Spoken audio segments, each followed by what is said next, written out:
നെഹമ്യ അധ്യായം 1. ദൈവമേ, നിന്റെ വേദപ്രമാണത്തിൽ അടങ്ങിയിരിക്കുന്ന അത്ഭുത കാര്യങ്ങളെ കാണുവാൻ എൻ്റെ ഉൾക്കണ്ണുകളെ പ്രകാശിപ്പിക്കണമേ.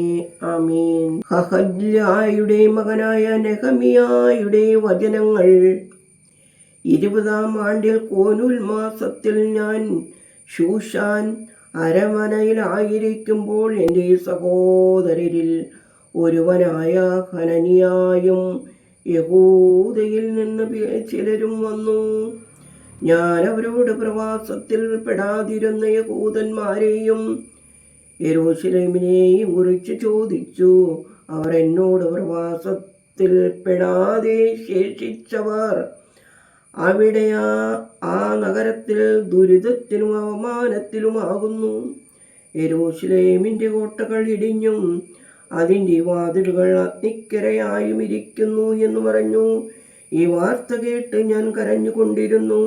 കുറേ ദിവസം ഞാൻ ദുഃഖിച്ചും ഉപവസിച്ചും സ്വർഗസ്ഥനായ ദൈവത്തോട് പ്രാർത്ഥിച്ചു.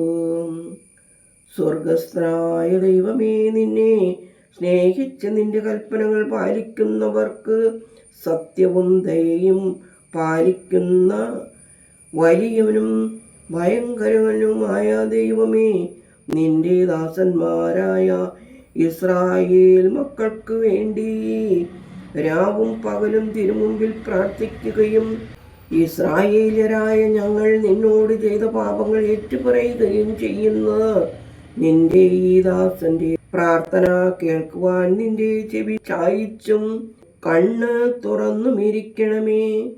ഞാനും എൻ്റെ പിതൃകുടുംബവും പാപം ചെയ്തു. ഞങ്ങൾ നിന്നോട് ഏറ്റവും തിന്മയായി പ്രവർത്തിച്ചു. നിന്റെ ദാസനായ മോശയോട് നീ കൽപ്പിച്ച കൽപ്പനകളും നിയമങ്ങളും വിധികളും ഞങ്ങൾ പാലിച്ചില്ല.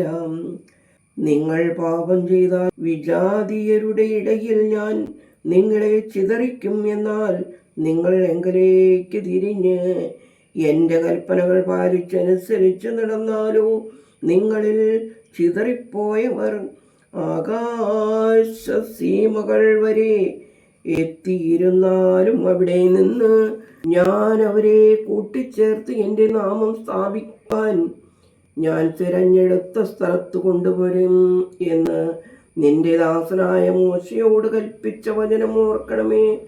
അവർ നിന്റെ അമൂല്യ ശക്തി കൊണ്ടും ബലമുള്ള ഭുജത്താലും നീ വീണ്ടെടുത്ത നിന്റെ ദാസരും ജനവുമാണല്ലോ. കർത്താവേ, നിന്റെ ചെവിയുടെ പ്രാർത്ഥനയെയും നിന്റെ നാമത്തോട് ശക്തിയുള്ള നിന്റെ ദാസരുടെ പ്രാർത്ഥനയും ശ്രദ്ധിക്കണമേ. ഇന്ന് അടിയന് കാര്യസാധ്യം വരുത്തി ഈ മനുഷ്യൻ മുമ്പാകെ എനിക്ക് ദയ ലഭിക്കുവാൻ ഇടയാക്കണമേ. ഞാൻ രാജാവിൻ്റെ പാനപാത്രവാഹകനായിരുന്നു. ദൈവമേ, സ്തുതി നിനക്ക് യോഗ്യമാകുന്നു. പാർക്കുമോ